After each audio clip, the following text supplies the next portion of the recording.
now, Roma Wines, R-O-M-A, made in California for enjoyment throughout the world. Roma Wines present Suspense. Tonight, Roma Wines bring you the MGM star Miss Agnes Moorehead in Mortem, a suspense play produced, edited, and directed for Roma Wines by William Spear. Suspense, radio's outstanding theater of thrills, is presented for your enjoyment by Roma Wines. That's R-O-M-A, Roma Wines. Those excellent California wines that can add so much pleasantness to the way you live, to your happiness in entertaining guests, to your enjoyment of everyday meals. Yes, right now a glassful would be very pleasant, as Roma Wines bring you Agnes Moorehead in a remarkable tale of Suspense.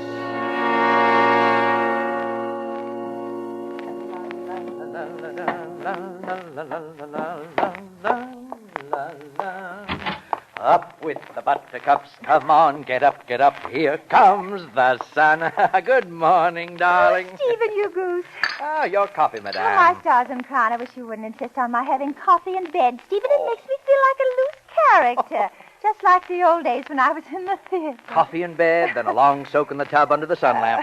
That's old Doc Archer's prescription for those aches and pains of yours. I haven't any aches and pains for weeks now. There, that proves it. You can't afford to stop the treatment now. Besides, you look beautiful with a suntan. Well, if that's the case, have some coffee with me? Oh, I'm sorry, it's 9 o'clock. Well, that train doesn't leave till 9:22. Ah, but the early bird gets the seat, my precious. I'll just start the water running and set up the lamp. Oh, you needn't go to all that bother. How do you like your water this morning? Warm, lukewarm, hot? Warm. I'm setting the lamp for 10 minutes. Oh. Mind you don't take too much now. All right, dear, all right. Now, if you get in the bath, just as you hear me close the front door, you'll get just the right amount of sunshine. Oh, really, Stephen? Now, where's my goodbye kiss? Stephen, Goodbye, Stephen. Goodbye. Up with the buttercups, come on, get up, here comes the sun.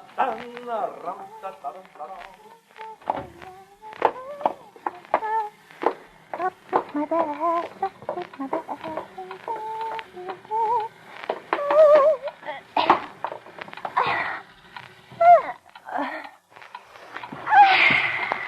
Oh, it feels so good to get into a nice one.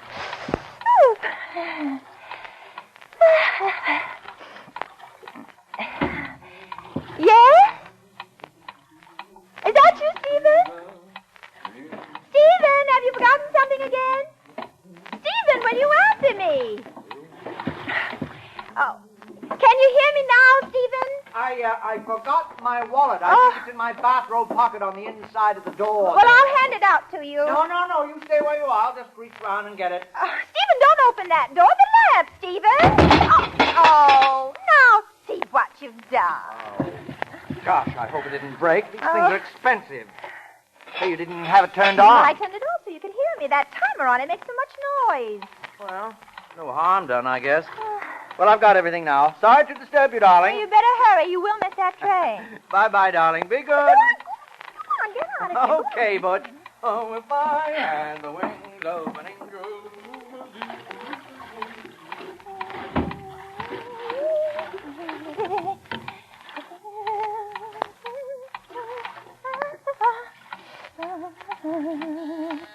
Oh, now what? All right. I'm coming. Oh. Oh, well, you don't have to burn out the battery. Get my robe. Oh. Mrs. Meade? Oh, I don't want any today. What? What was that you called me? Are you Mrs. Josephine Meade? Well, I was. My name is Archer now. I've remarried. What was it? This is the place, fellas. Hold everything. We're coming. Well, who are those men? Who are you? Oh, does she know yet? Oh, hold that, will you, Mrs. Meade? Well, All right, fine. Now let's try another one inside.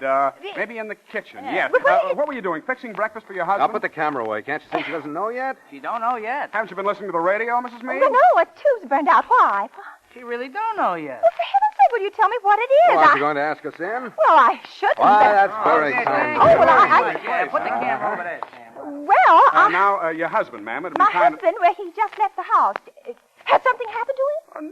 No. We got news for you, Mrs. Meade. I I wish you'd stop calling me Mrs. Meade. My name is Archer now. I explained that to this man here. Wescott's my name. Paul Wescott. oh. I'm from the Evening Bulletin.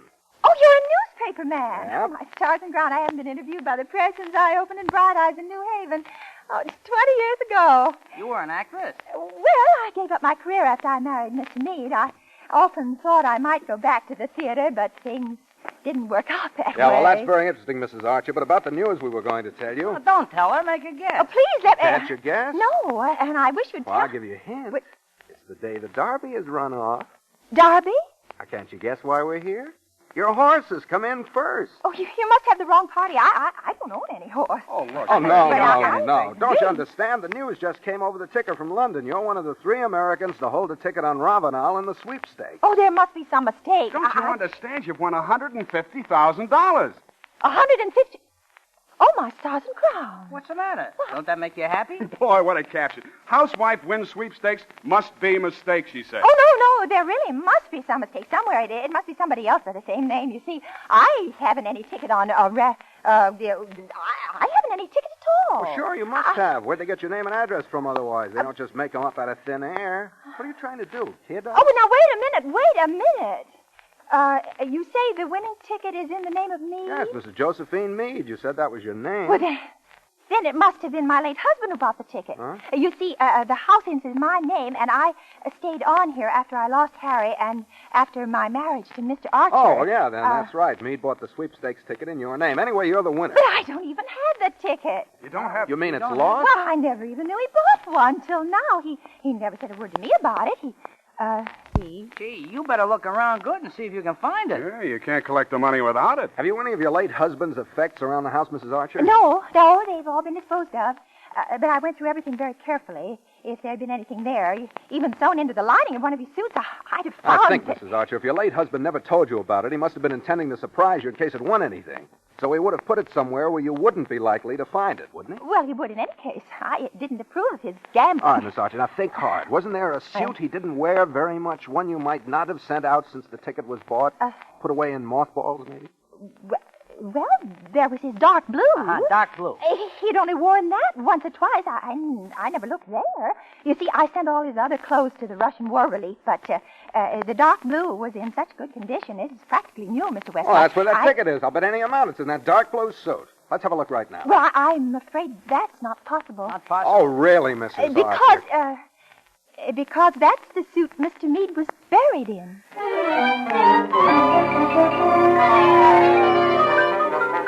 For Suspense, Roma Wines are bringing you as star Agnes Moorehead in Post-Mortem, a radio play by Robert Tallman from the story by Cornell Woolrich. Roma Wines' presentation tonight in radio's outstanding theater of thrills, Suspense.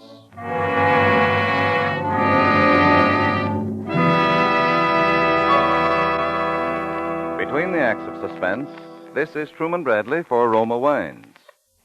Evenings at home can be dull as dishwashing or friendly as a fireside, depending upon the ingenuity of the lady of the house. Now, here's a simple suggestion many smart American homemakers follow to brighten stay-at-home nights. As a high spot in a quiet evening of restful reading or listening to favorite radio shows, serve Roma California Sherry. For Roma Sherry helps an evening along, adds a welcome note of warmth to friendly companionship. Yes, there's something about glowing golden amber Roma Sherry with the rich, mellow, nut-like taste that everyone enjoys. Roma Sherry, the favorite of millions as first call for dinner, is a delightful entertainment wine, too, so delicious with cheese and crackers or any simple snack. And Roma brings you a glorious sherry that is unvaryingly fine, bottled at the famous Roma Winery in California to assure you sealed in goodness always. Give your family a pleasant surprise with fine Roma Sherry tomorrow. Delicious, easy to serve, so inexpensive. Insist on Roma, R-O-M-A, Roma Wines. Remember, more Americans enjoy Roma than any other wine. And now, Roma Wines bring back to our Hollywood soundstage Agnes Moorehead as Josie Archer with Joseph Kearns as Stephen in Post-Mortem, a tale well calculated to keep you in Suspense.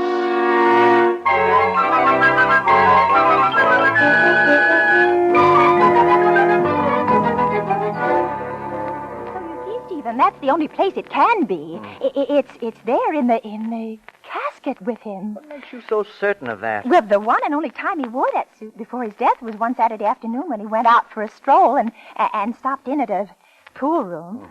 What more likely place than that for him to have bought a sweepstakes ticket?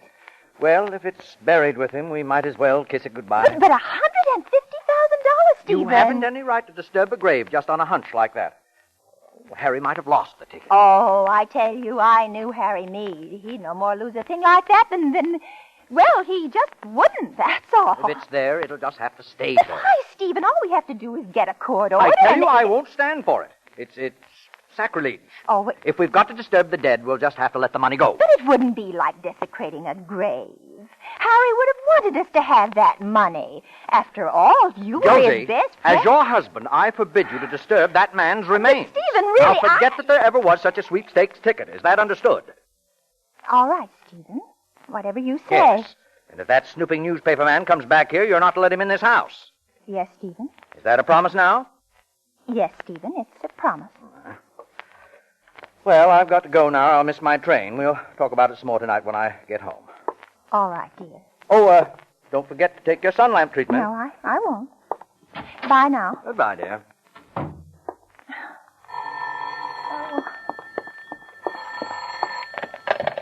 Hello?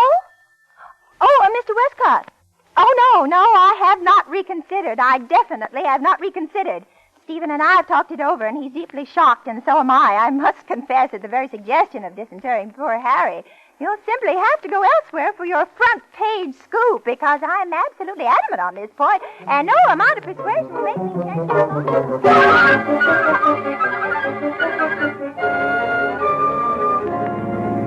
I shouldn't be doing this. I know it. I shouldn't be doing this. All right. Oh, I shouldn't be doing this. I know it. All right, you wait here, Mrs. Archer. I shouldn't be doing this. I Now, shouldn't. don't take I it like know. that, Mrs. Archer. We have a court order all properly signed and perfectly legal. I shouldn't have let you talk me into this. I'm just weak, that's all. I'm just weak, yes. Stephen is sure to suspect something. That $150,000 ought to go a long way toward making him forgive you. Well, will it take long? No, the workmen are supposed to have it all ready. All that has to be done now is... well, it won't take long. Would you rather wait in the caretaker's house? No. I'll come along with you. All right.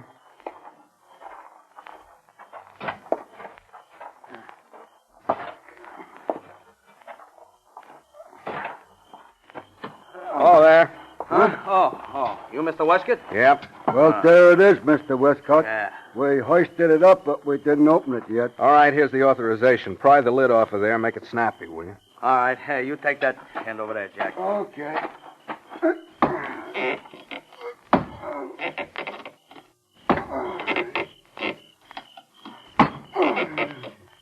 What's the matter? Is it stuck or what? Take it easy, lady, will you? It's coming.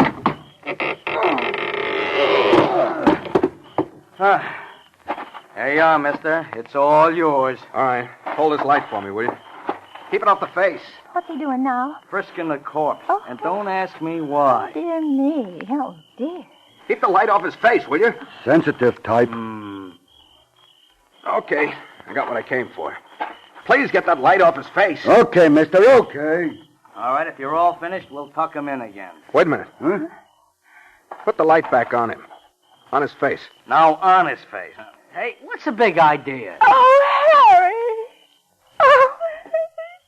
Okay, you can douse that light now. Listen, you guys. Leave this just as it is. Stick right here until you hear from me. How come? What's the matter, Mr. Westcott?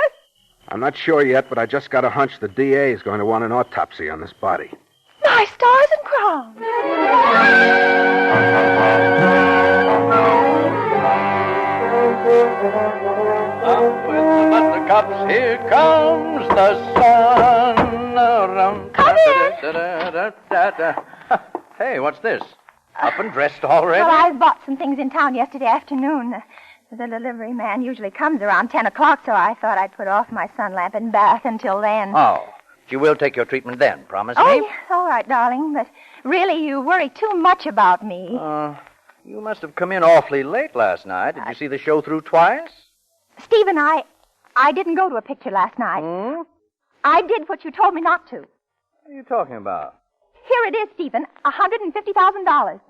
Fool, you stupid little fool! Stephen, let go of my shoulder. You're hurting me. Who was with you?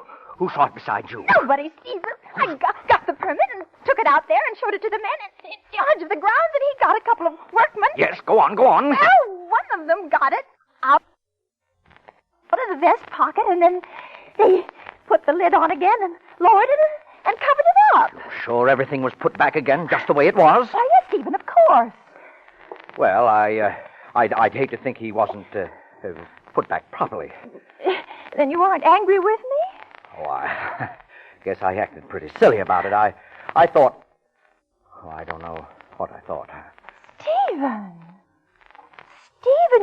you didn't suspect me of having anything to do with Harry dying so suddenly. Oh, of course not. What an idea.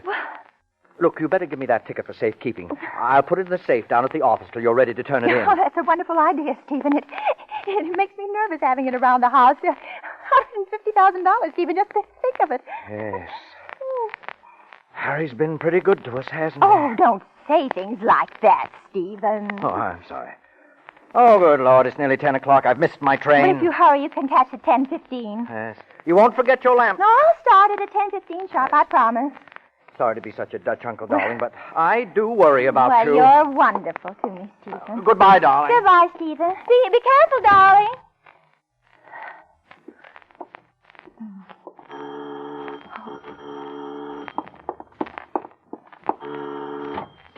Come in quickly. He just this minute left the house. Suppose he took the ticket with him? How did you know? I know a lot of things. For instance? The DA's ordered that autopsy on the body of your late husband. Oh, my stars and crowns. I think they'll find out he was murdered. No. Oh, no. Your present husband, Stephen Archer, is an insurance agent, isn't he? Well, yes, but And he insured your late husband heavily in your favor just before his death. Oh, well, that doesn't prove anything. Well, maybe not. He's pretty good to you, isn't he? Well, Takes you to Florida every winter, stuff like that. I should say not. How did you get such an idea? That coat of tan you've got? Oh, that's from the sun lamp. I had a slight cold a while back, and now Stephen insisted I use the sun lamp for 10 minutes every morning while I'm in the bath. While you're in the bath? Yes, he says it's more beneficial that way. It's a terrible nuisance, of course. The bathroom's quite small, and the lamp is always toppling over and falling on top of me. How's that? Well, I always wait till Stephen has left the house in the morning to take my bath, and then he almost always forgets something at the last minute and comes dashing back and blundering into the bathroom, and over it goes. What sort of things does he forget? Oh, and one day it's a clean handkerchief, and the next some papers or other things that he needs, or his fountain pen. Does he keep all those things in the bathroom? No, but he can never find where they are, so he comes barging into the bathroom to ask me, and then over goes the lamp. You don't say. I suppose you're insured pretty heavily in his favor now. Well, naturally, being in the business. Yes, naturally. Mr. Westcott, you don't think... I don't think anything yet. Oh, dear, whatever shall I do? I tell you what. There's a way to find out if you'll cooperate with me. With your acting experience, this ought to be easy for you. Now, this is what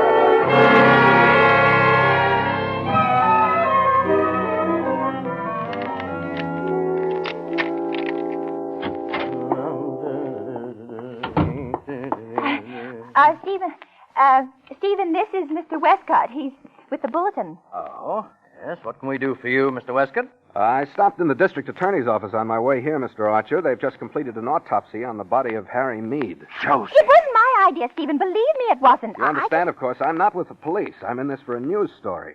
Or anything else that might come my way. I see. I might be able to help you people if you'll tell me the truth. Yes. What was the result of the autopsy? The report isn't made out yet, but I think they'll find he died of a blow over the head. Sit down, Mr. Westcott. I might as well tell you everything. Josie, you don't have to tell this man Stephen, anything let now. me do this in my own way. You see, Mr. Westcott, it was all my doing. Stephen was in no way to blame for what happened. He used to come over in the evenings to see Harry, not me. But the more I saw him, the stronger the feeling grew on my part. Harry was heavily insured in my favor. Oh, Josie. Well, he never took me seriously. He always scoffed at my love for the theater. And I couldn't help thinking how opportune it would be if anything took him away from me. Why, Josie. Do I make myself clear, Mr. Westcott? Go on. Well, the night Harry died, he had gone out in the back of the house, you see, to get some air. I was doing the dishes, and it came over me all of a sudden what I had to do. And so I dried my hands and went upstairs and got out an old flat iron I no longer used. And I came downstairs with it hidden under my apron and went out to where Harry was. Well, I stood there talking with him for a moment. And I waited till he turned his back to me. And then I did it. You did what? Well, I swung the flat iron by its handle squarely at the back of his head. He didn't die right away, but he was unconscious, and I could see it was all over. He had a weak heart, you know. And, well, afterwards, I took the iron over in the vacant lot and buried it. And the rest happened as I told you. Stephen came round, and we carried him into the house. You mean you didn't notice the wound? Didn't it bleed? Well, it did a little, but I washed it off. And then I took some pinkish face enamel I had left over from the days when I was an actress, and I plastered that over the wound and even powdered it so it'd be less noticeable. Go on. I made a good job of it because, after all, I do know something about those things, you know, makeup. So that's why the doctor never noticed it when he examined Harry's body. Josie, I can't believe it. Forgive me, Mr. Westcott, but this is a terrible, terrible shock to me. Well, now you know everything. I suppose you may as well drive me to police headquarters. Why should I? You mean you aren't going to turn me in? That dent in his head could have been made by the men who exhumed the body. You and I are the only witnesses to that, Mrs. Archer. But, yeah, but look here, can't they tell? In most cases. In this case, the body happens to be in a remarkably fine state of preservation. Besides, if I do you a favor, maybe you'll cut me in for a little of that sweepstakes ticket. Anything. Anything you like. Good. I'll come back tomorrow and we'll talk it over. Good night. Good night, Mr. Westcott. And thanks. Thanks from the bottom of our hearts. Good night, Mrs. Archer. Hi. Well, my dear. Stephen. I've got to do a little thinking, Josie. This changes things considerably. It won't make any difference between us, will it, Stephen? I did it for us, so we could be together. But you, of all people, and going out there and then looking at his body. But he was so well preserved, Stephen. He just looked as if he was sleeping. Yes, that's peculiar. What is? Well, that he was looking so well. After all, it's been some time. It's just like in the Emerald Snuff Box. What? The Emerald Snuff Box, you remember, I played it for 33 weeks at the Court Theater opposite Henry Dixie. That was how they knew that it was poison, because of the way the body looked after all that time. Poison? Well, those bungling police doctors will never find it out. We can shut up that fool of a reporter with a sweepstakes ticket. That was a windfall anyway. We'll never miss it. But, Stephen, we can't count on things turning out the way we want them to. I made that confession just to give us a little time. We could take a plane in the morning and be in South America in a few hours. Oh, no, that'd be very foolish. No, my dear. Our best strategy is just to go on as we always have. I'll take the train into the office, you'll take your bath and sun lamp, and we'll be the same loving couple we always have been.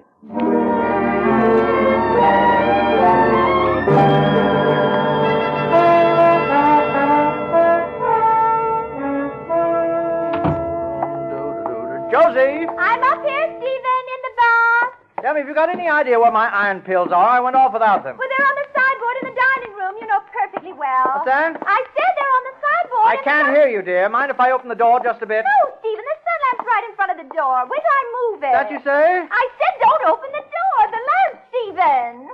Oh, Stephen!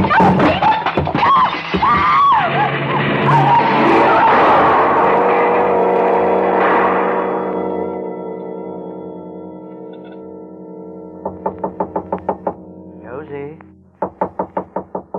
Josie?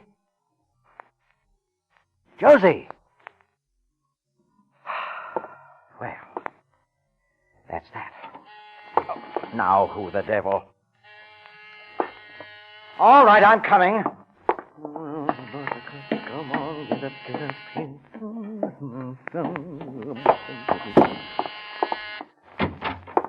Mr. Archer? Yes?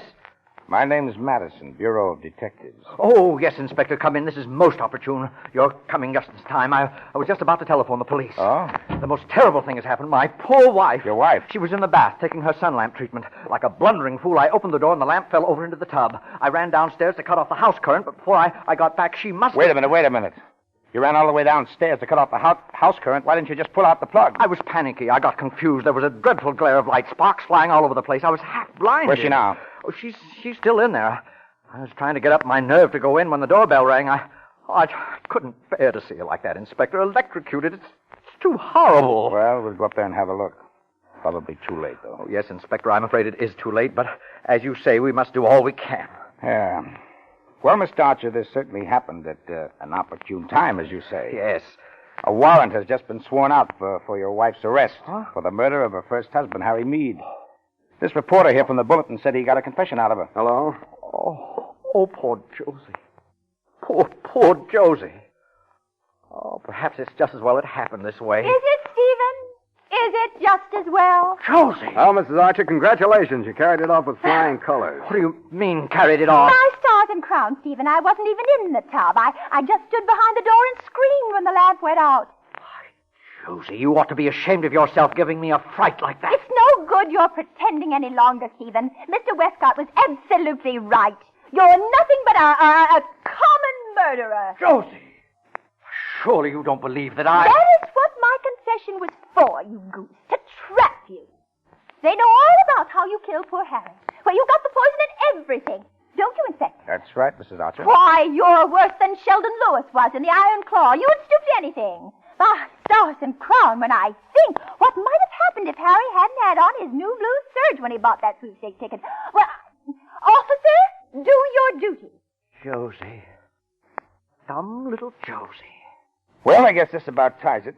Come on, Archer, let's go. Up on your feet. Yes, Stephen. Up with the buttercup.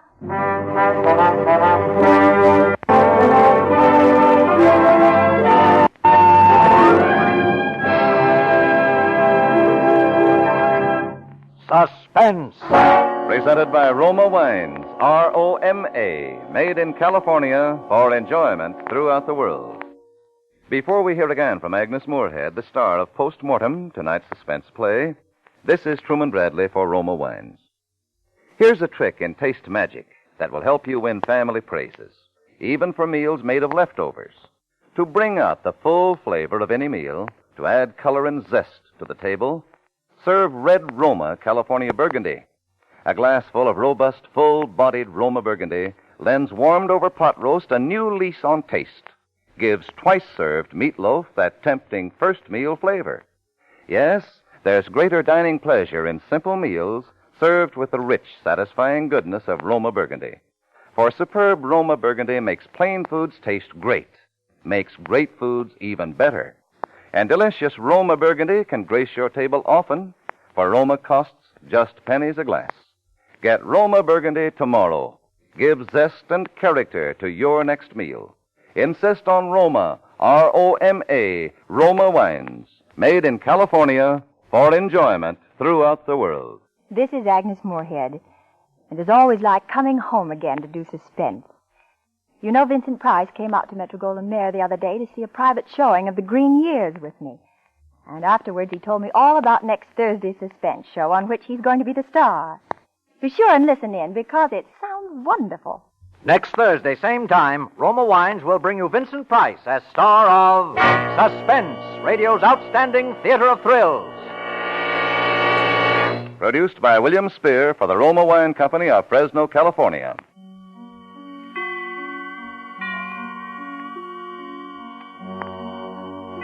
This is CBS, the Columbia Broadcasting System.